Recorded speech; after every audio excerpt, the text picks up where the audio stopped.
तो यहाँ पर ना हम लोग का क्वेश्चन नंबर 1 में कहा जा रहा है ना, which of the following is an irrational number. और हम लोगों को इस क्वेश्चन के लिए 4 ऑप्शन दिए गए, तो हमको बताना है इन 4 ऑप्शन में से कौन से ऑप्शन इरेशनल नंबर है।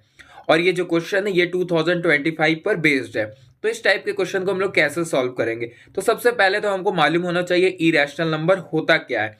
तो वैसा नंबर जिसको हम लोग पी बाई क्यू के फॉर्म में रिप्रेजेंट नहीं कर सकेंगे, वैसे नंबर को हम लोग क्या बोलते हैं, इरेशनल बोलते हैं। मतलब वैसा नंबर जो नॉन रिपीटिंग और नॉन टर्मिनेटिंग होगा उसको हम लोग इरेशनल नंबर बोलेंगे। हम लोग ऑलरेडी लेक्चर में देख चुके हैं। तो हम लोगों को चेक करना है इन 4 ऑप्शन में से कौन सा ऑप्शन है जिसको हम लोग पी बाई क्यू के फॉर्म में नहीं लिख सकते, क्योंकि जो नंबर को हम लोग पी बाई क्यू के फॉर्म में अगर हम लिख सकते हैं और वहां पे मेरा क्यू नॉट इक्वल टू 0 हो जाएगा, तो वैसे नंबर को हम लोग रैशनल नंबर कह देंगे।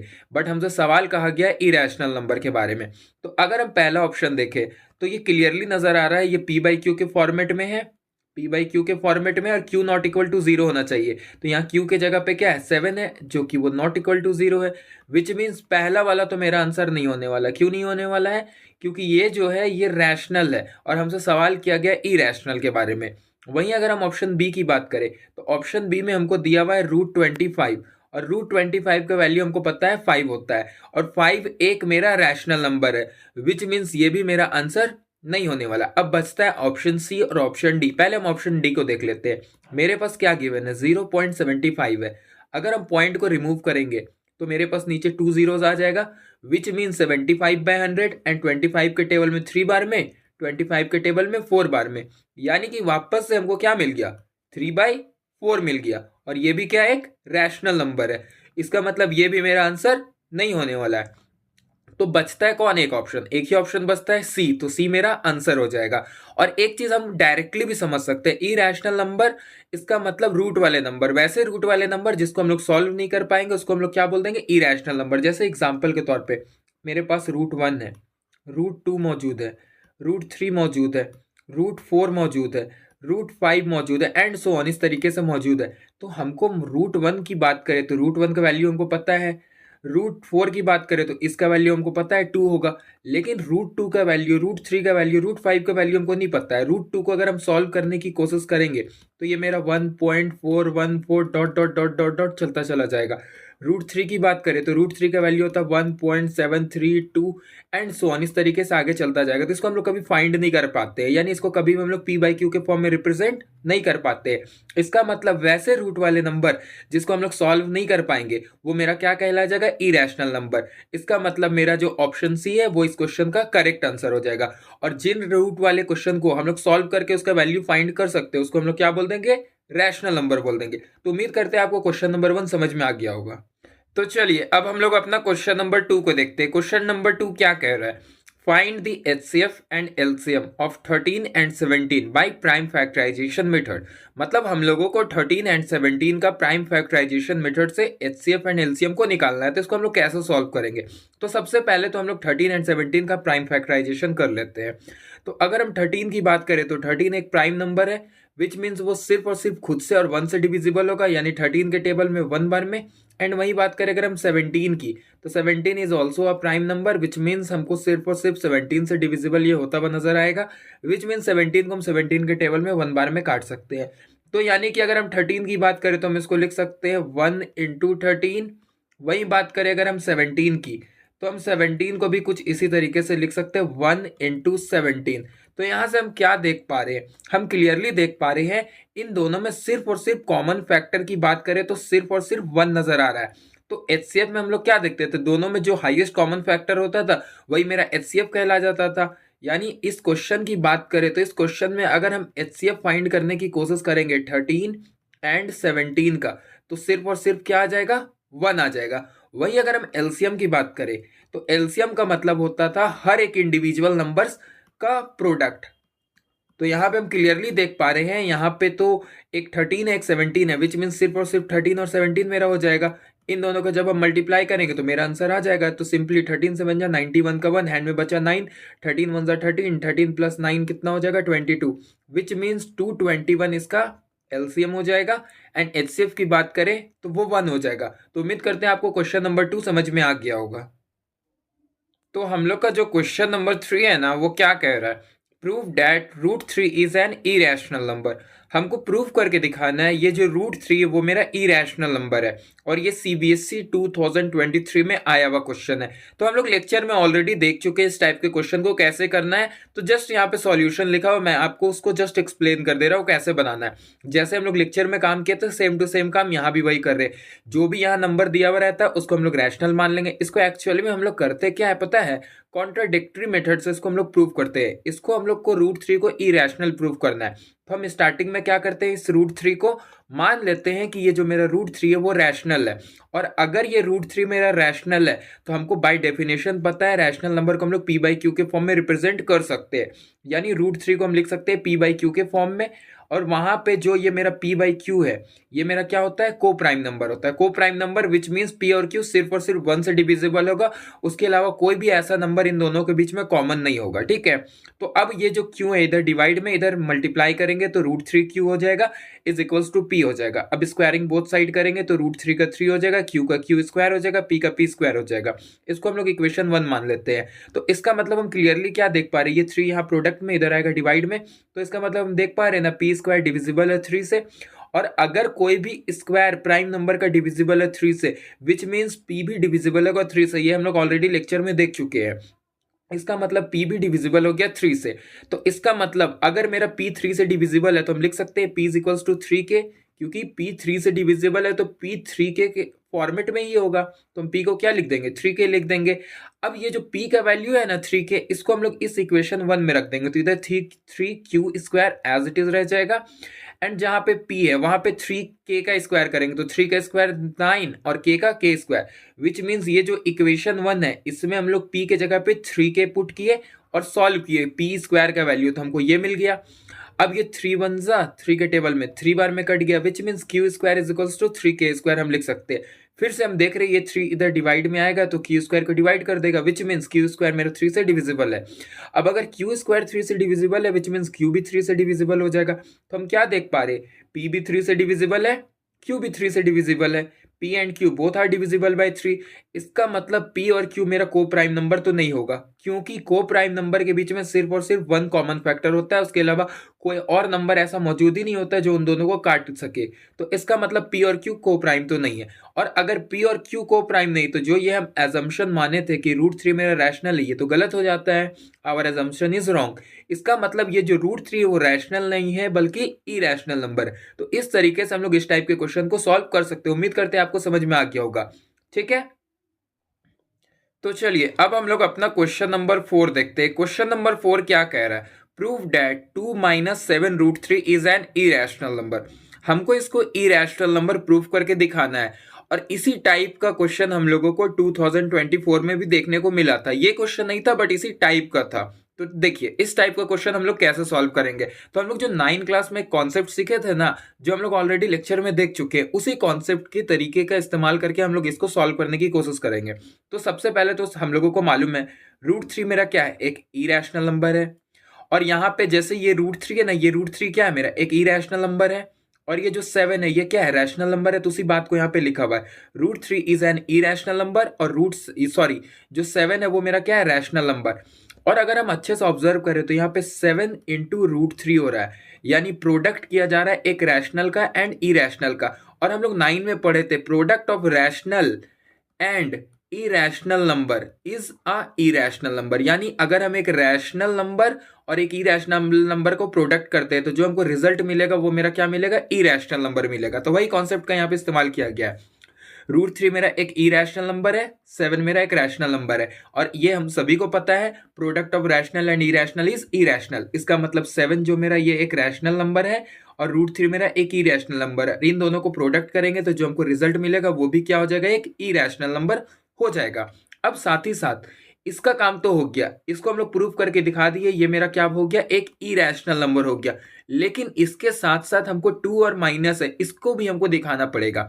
तो एक चीज तो हमको ये पता है, ये जो 2 है ये मेरा क्या है, एक रैशनल है और ये मेरा इरेशनल नंबर है। और हमको ये भी पता है रैशनल और इरेशनल नंबर का डिफरेंस भी इरेशनल नंबर ही होता है, क्योंकि 7 रूट थ्री को तो हम लोग ऑलरेडी अभी जस्ट दिखा चुके हैं, ये इरेशनल नंबर है। और 2 हमको पता है रैशनल है। रैशनल और इरेशनल का डिफरेंस भी इरेशनल ही होता है। तो वही चीज को यहाँ लिखा गया है। 2 is a rational and 7√3 is irrational. तो we all know that difference of rational and irrational is irrational. तो हम क्लियरली देख पा रहे हैं 2 मेरा एक रैशनल है, 7√3 को अभी जस्ट irrational दिखाए हैं, तो इसका जो डिफरेंस तैयार हो रहा है वो भी मेरा क्या कहलाएगा, एक irrational नंबर ही कहलाएगा. तो इस तरीके से हम लोग क्वेश्चन नंबर 4 को सॉल्व कर सकते हैं.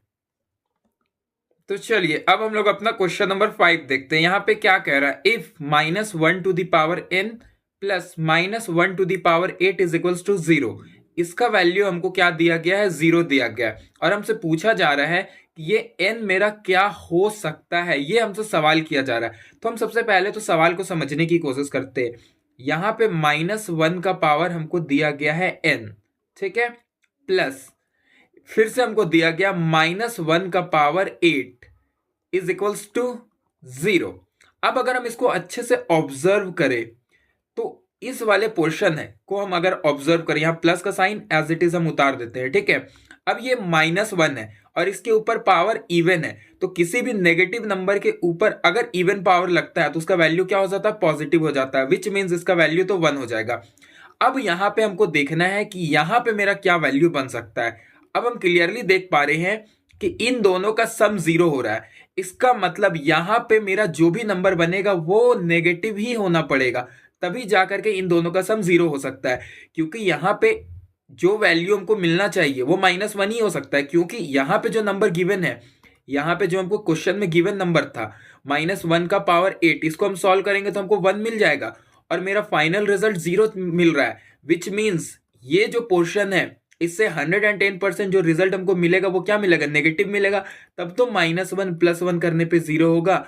इसका मतलब यहां पे मेरा आंसर हमेशा नेगेटिव आ रहा है, ठीक है, मतलब नेगेटिव ही हमको चाहिए. तो हमको ऑब्जर्व करना है कि -1 के ऊपर हम क्या पावर रखे, -1 के ऊपर हम ऐसा कौन सा नंबर रखे कि मेरा आंसर नेगेटिव मिलना चाहिए, ये सवाल है. अब अगर हम नेगेटिव के ऊपर यहाँ पे इवन नंबर रख देंगे, इवन नंबर कुछ भी हम रख देंगे तो ये तो पॉजिटिव हो जाएगा, तो ये तो नेगेटिव हो ही नहीं सकता. इसका मतलब कोई भी इवन नंबर तो ये आंसर हो ही नहीं सकता है, ठीक है. अब यहां बोला एनी पॉजिटिव इंटीजर, तो एनी पॉजिटिव इंटीजर में मेरा 2 भी आ जाएगा, 2 मेरा इवन नंबर है, और हम यहाँ पे 2 तो रख ही नहीं सकते हैं. 2 रखेंगे तो इसका वैल्यू मेरा +1 आ जाएगा, जो तो हम यूज कर ही नहीं सकते हैं. इसका मतलब ऑप्शन ए भी मेरा गलत हो जाता है. अब यहाँ लिखा हुआ है एनी नेगेटिव इंटीजर, तो अगर हम जैसे सपोज -1 के ऊपर हम -2 रख देते हैं, सपोज -2 रख देंगे, तो इसका मतलब क्या हो गया, -1 के ऊपर -2 रखने का मतलब क्या हो गया, -1, सॉरी हम इसको ऐसे लिख सकते हैं, जैसे ना हम इसको सिंपल लैंग्वेज में लिखने की कोशिश करते हैं. हम इसको डायरेक्ट अगर लिखे तो हम इसको ऐसा लिख सकते हैं 1/-1 का पावर 2. हम डायरेक्ट इसको सिंपल हम कर दिए कि जो न्यूमरेटर था उसको डिनोमिनेटर में करके साइन चेंज कर दिया, और जब इसको हम सॉल्व करेंगे तो वापस से यहाँ से मेरा +1 ही मिल जाएगा. इसका मतलब नेगेटिव इंटीजर भी नहीं हो सकता है. तो मतलब बचा कौन, ऑड.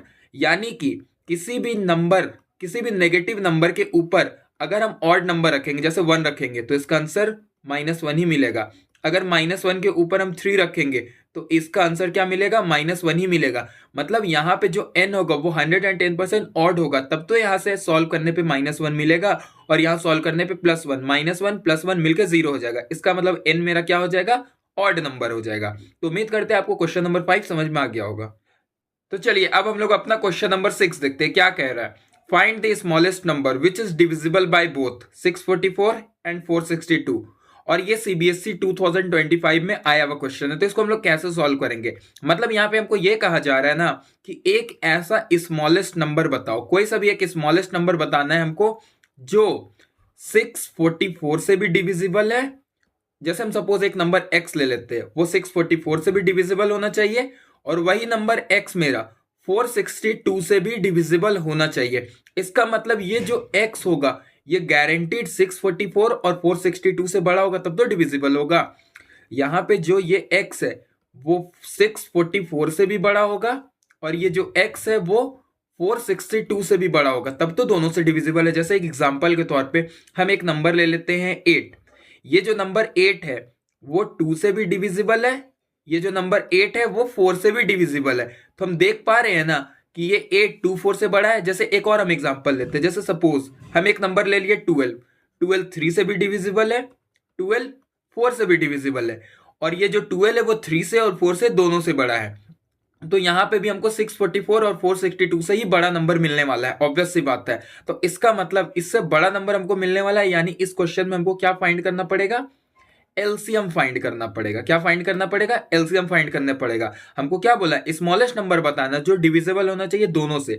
अब दोनों से डिविजिबल है विच मीन्स इससे बड़ा ही नंबर होगा, और इन दोनों से अगर बड़ा नंबर निकालना है विच मीन्स हमको एलसीएम निकालना है, और अगर छोटा नंबर निकालना पड़ा विच मीन्स हमको एचसीएफ फाइंड करना है क्वेश्चन में। तो इस तरीके से हम लोग फाइंड कर सकते हैं क्वेश्चन का डिमांड क्या है, एलसीएम का है या एचसीएफ का है। हमको क्वेश्चन पढ़ना है एंड सोचना है कि जो मेरा रिजल्ट आएगा वो इससे बड़ा हो सकता है या इससे छोटा हो सकता है। तो ऑब्वियस सी बात है बड़ा होगा तब तो दोनों से डिविजिबल होगा, छोटा तो हो ही नहीं सकता है। और अगर हमको इन दोनों से बड़ा नंबर चाहिए विच मीन्स हमको एलसीएम फाइंड करना पड़ेगा। छोटा नंबर हमको निकालना पड़ता, उस केस में हम लोग एचसीएफ फाइंड कर लेते। तो चलिए हमको इस क्वेश्चन में एक चीज तो पता चल गया, 644 एंड 462 को हमको क्या फाइंड करना है, एलसीएम निकालना है।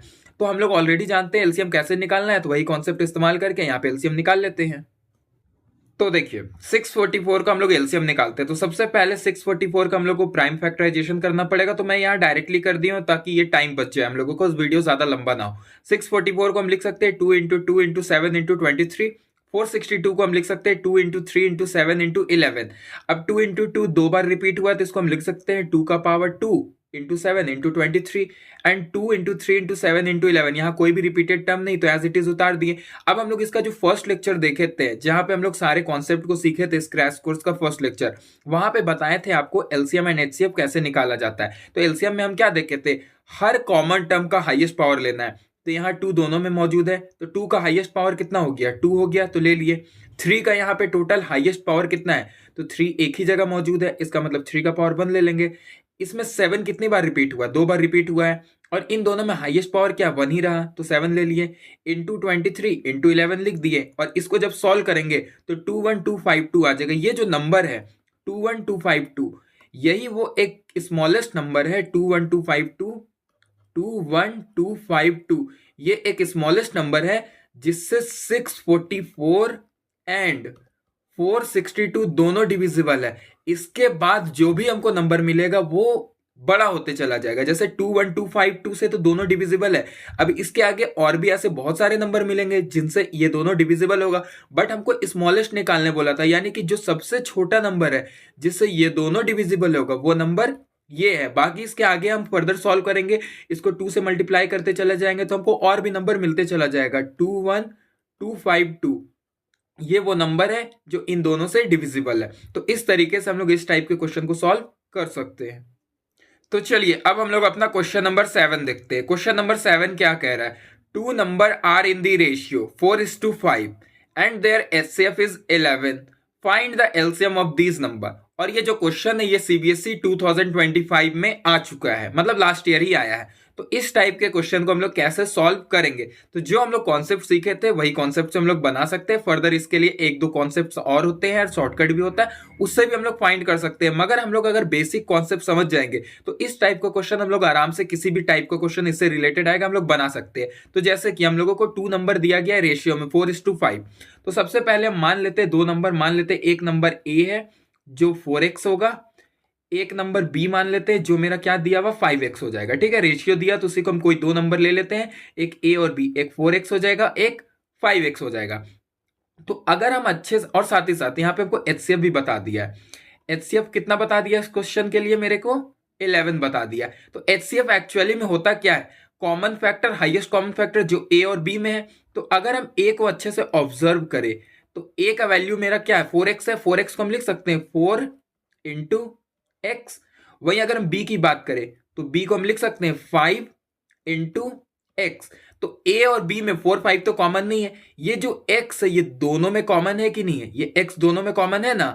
और अगर हम यहां पे एचसीएफ निकालने की कोशिश करें, एचसीएफ निकालने की कोशिश करें तो एचसीएफ का मतलब क्या होता है, हाईएस्ट कॉमन फैक्टर। इन दोनों में जो हाईएस्ट कॉमन फैक्टर है तो इन दोनों में कॉमन फैक्टर सिर्फ और सिर्फ क्या है, एक्स है। विच मीन्स ए और बी का एचसीएफ क्या आ जाएगा, एक्स आ जाएगा। और हमको क्वेश्चन में दिया हुआ है एचसीएफ का वैल्यू क्या है 11 है।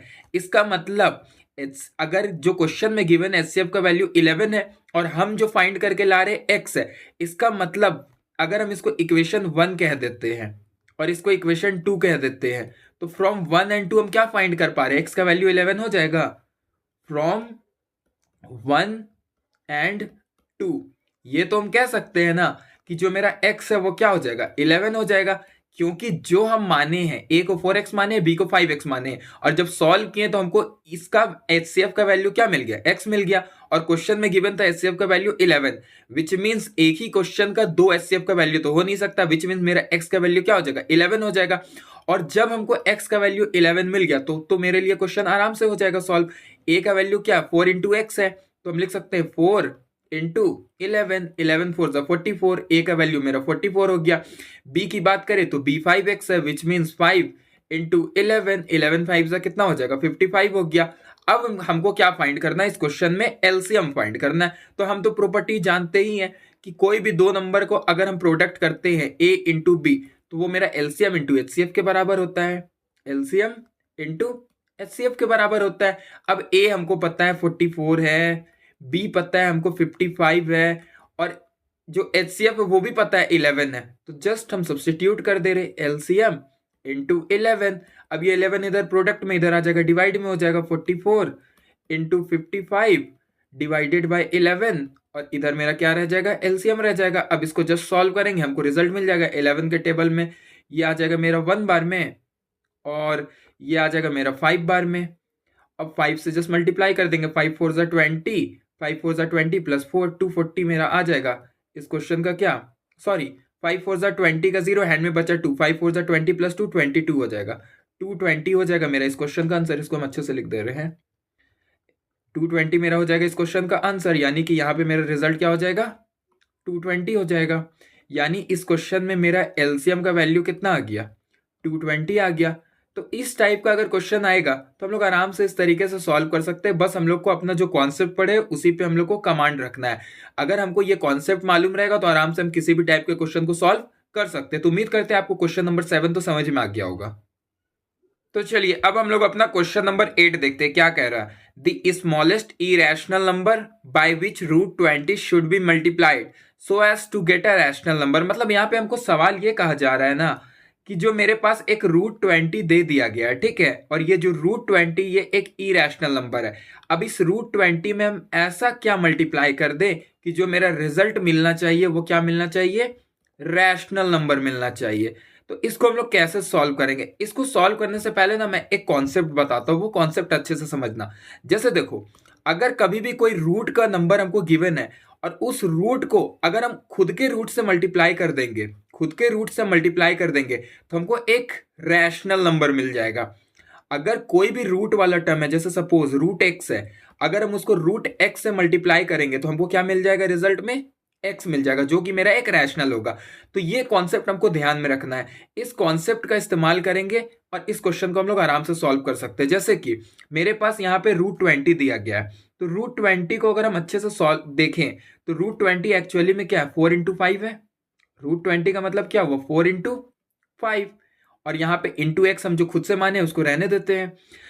अब हम अगर इसको स्प्लिट करें तो हम इसको ऐसा लिख सकते हैं, रूट 4 रूट 5 इंटू एक्स। अब रूट 4 का वैल्यू तो हमको मालूम है, रूट 4 का वैल्यू होता है 2, यहां पे रूट 5 आ गया इंटू एक्स। अब यहां पे ना रूट 5 एक इरेशनल नंबर मेरा अटक रहा है, तो अगर हम किसी भी तरीके से रूट 5 को हटा दें यहां से तो मेरा ये पूरा पूरी रैशनल बन जाएगा। हमको क्या बनाना है, इसको रैशनल बनाना है, इसको हमको क्या बनाना है, रैशनल बनाना है, ठीक है। तो यहां पे भी हमको क्या बनाना है, रैशनल बनाना है, ठीक है। तो हम यहाँ पे रैशनल लिख दे रहे हैं, यहां पे हम रैशनल लिख दे रहे हैं, रैशनल।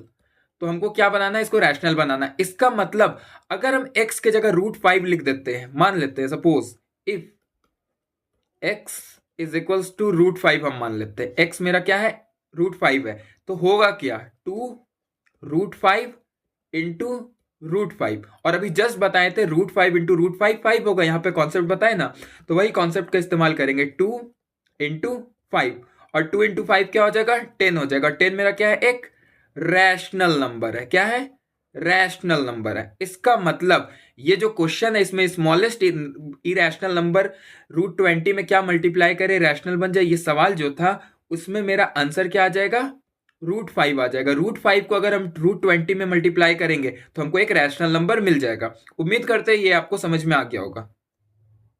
तो चलिए अब हम लोग अपना क्वेश्चन नंबर 9 देखते हैं क्या कह रहा है। Two number are in the ratio 2:3 and their LCM is 180।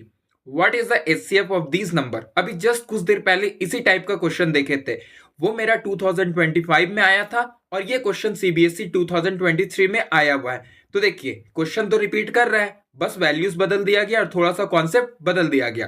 तो अभी हम जो कॉन्सेप्ट का इस्तेमाल किए थे वही कॉन्सेप्ट का इस्तेमाल करके इस क्वेश्चन को भी सॉल्व कर देते हैं। रेशियो में दिया हुआ है तो हम एक काम कर लेते हैं, 2 नंबर मान लेते हैं। लेट ए को हम 2x मान लेते हैं, बी को हम मान लेते हैं 3x हो जाएगा मेरा। बी क्या हो गया 3x हो गया। साथ ही साथ हमको गिवन क्या एलसीएम दे दिया है। इस बार एलसीएम कितना दे दिया है इस क्वेश्चन में 180 दे दिया है। और एचसीएफ हम खुद से फाइंड कर सकते हैं। एचसीएफ हम खुद से फाइंड कर सकते हैं ना, जैसे कि 2x को हम क्या लिख सकते हैं, 2x को जब सॉल्व करेंगे a को तो a मेरा हो जाएगा 2 इंटू एक्स, और b को जब हम सॉल्व करेंगे तो b क्या हो जाएगा 3 इंटू एक्स। तो हम क्लियरली देख पा रहे हैं इन दोनों में सिर्फ और सिर्फ x कॉमन है। इसका मतलब मेरा एचसीएफ का वैल्यू क्या हो जाएगा x हो जाएगा। अब हम यहाँ पे फॉर्मूला का इस्तेमाल कर देंगे। फॉर्मूला मेरा क्या कहता है, since product of two number is equal to LCM into HCF, यानी कि a into b is equals to LCM into HCF. ये मेरा फॉर्मूला कहता है, जस्ट उसका इस्तेमाल कर रहे हैं। a का वैल्यू मेरा क्या है 2x है, b का वैल्यू क्या है 3x है, इज इक्वल्स टू एलसीएम कितना दिया हुआ है 180 दिया हुआ है, और एचसीएफ हम क्या फाइंड करके लाए हैं x लाए हैं। तो जस्ट यहाँ पे हम सॉल्व कर देते हैं। यहाँ पे मेरा हो जाएगा एक्स स्क्वायर, ये x लाइक टर्म है, लाइक टर्म को हम एक तरफ कर दे रहे हैं बाई x। ये जो x है इधर हम एक ही साइड कर दिए, x इंटू एक्स एक साइड कर दिए लाइक टर्म। यहाँ पे 180 हो जाएगा और ये 2 3 6 इधर आ जाएगा डिवाइड में। अब इसको सॉल्व करेंगे, 6 के टेबल में 1 बार में, 6 के टेबल में 30 बार में। यहाँ एक x से एक x कट गया, विच मीन्स मेरा x का वैल्यू क्या आ गया 30 आ गया। और XC को हम क्या माने थे HCF माने थे, यानी कि मेरा जो HCF का वैल्यू आ गया वो क्या हो जाएगा 30 हो जाएगा। यानी हम डायरेक्टली निकाल दिया, मेरा HCF क्या हो गया 30 हो गया। तो इस क्वेश्चन का मेरा आंसर क्या हो जाएगा 30 हो जाएगा, यानी HCF मेरा क्या हो गया 30। Therefore HCF is equals to 30। तो सिंपल तरीके से हम लोग निकाल लिए ना। तो जस्ट हम जो कॉन्सेप्ट सीख रहे हैं उस कॉन्सेप्ट पे हम लोगों को अच्छे से कमांड करने की कोशिश करना है। बाकी क्वेश्चन किसी भी तरीके से है, बनाना तो हमको उसी तरीके से है। तो उम्मीद करते हैं आपको क्वेश्चन नंबर 9 समझ में आ गया होगा। तो चलिए अब हम लोग अपना क्वेश्चन नंबर 10 देखते हैं क्या कह रहा है। The LCM of two number is 14 times their HCF. LCM 14 times है उसके एचसीएफ से। The sum of LCM and HCF 600। If one number is 280 then find the other number. मतलब ना क्वेश्चन सबसे पहले हम लोग तोड़ तोड़ के समझने की कोशिश करते हैं। सबसे पहले तो हमको बोला है LCM of two number is 14 times their HCF. मतलब यहाँ पे हमको जो जो गिवन डेटा सबसे पहले तो उसको हमको उतारना पड़ेगा, क्योंकि यहाँ पे बहुत सारा डेटा गिवन है। तो सबसे पहले चीज तो हमको यहाँ पे ये नजर आ रहा है LCM is equals to 14 times of HCF. पहला तो ये हमको गिवन है LCM of two number is 14 times their HCF, पहला तो ये हमको पता चल गया।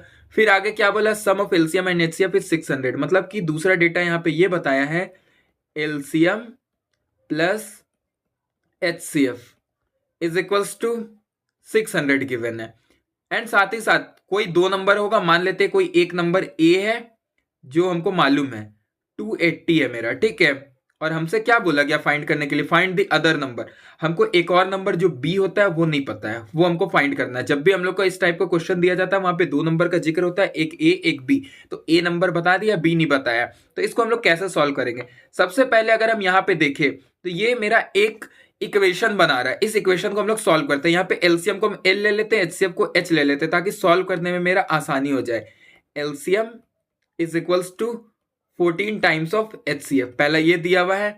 दूसरा ये हमको गिवन है एलसीएम प्लस एचसीएफ, मेरा कितना गिवन है 600 गिवन है।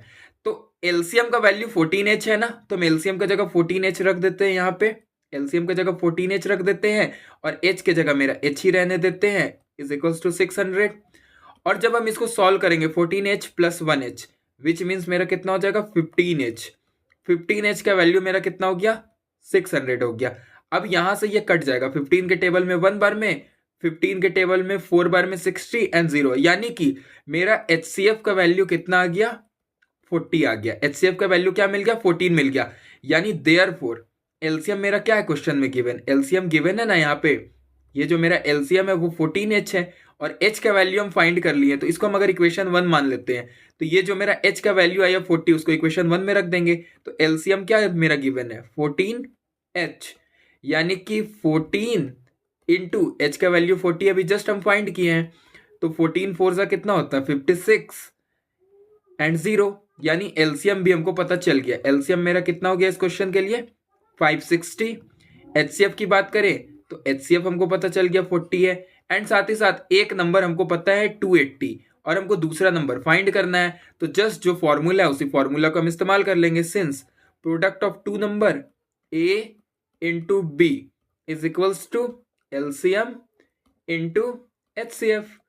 अब जो हमको गिवन है उतार देते हैं। ए का वैल्यू हमको पता है 280, बी का वैल्यू हमको नहीं पता है, एलसीएम हमको पता है 560 है, और एचसीएफ की बात करें तो एचसीएफ पता है 40 है। अब जस्ट इसको सॉल्व करना है और मेरा रिजल्ट आ जाएगा। यहाँ पे क्या है 560 इंटू 40 बाय 280, ठीक है। अब एक जीरो से एक जीरो मेरा कट गया, एंड 28 के टेबल में 1 बार में, 28 के टेबल में 2 बार में, 2 इंटू 40 करेंगे तो बी का वैल्यू मेरा क्या आ जाएगा 80 आ जाएगा। तो इस तरीके से हमारा जो इस क्वेश्चन में रिक्वायर्ड रिजल्ट था वो निकल गया। तो उम्मीद करते हैं आपको ये क्वेश्चन समझ में आया होगा। सिंपल जो क्वेश्चन में डेटा गिवन था सबसे पहले उसको उतार दिए। LCM is equal to 14 times HCF, L is equal to 14H short में लिख दिए, एलसीएम प्लस एचसीएफ 600 दिया हुआ था इसको लिख दिए, और एलसीएम का वैल्यू 14H था तो यहाँ पे उतार दिए। एच एज इट इज था, इन दोनों को सॉल्व किए, एच मिल गया विच मीन्स एचसीएफ मिल गया, एचसीएफ का वैल्यू यहाँ पे रख दिया तो एलसीएम मिल गया, एंड एलसीएम एचसीएफ, और एक वैल्यू पता है दूसरा वैल्यू नहीं पता, फॉर्मूला अप्लाई किया आराम से निकल गया बी का वैल्यू। तो उम्मीद करते हैं आपको ये क्वेश्चन भी समझ में आया होगा, ठीक है।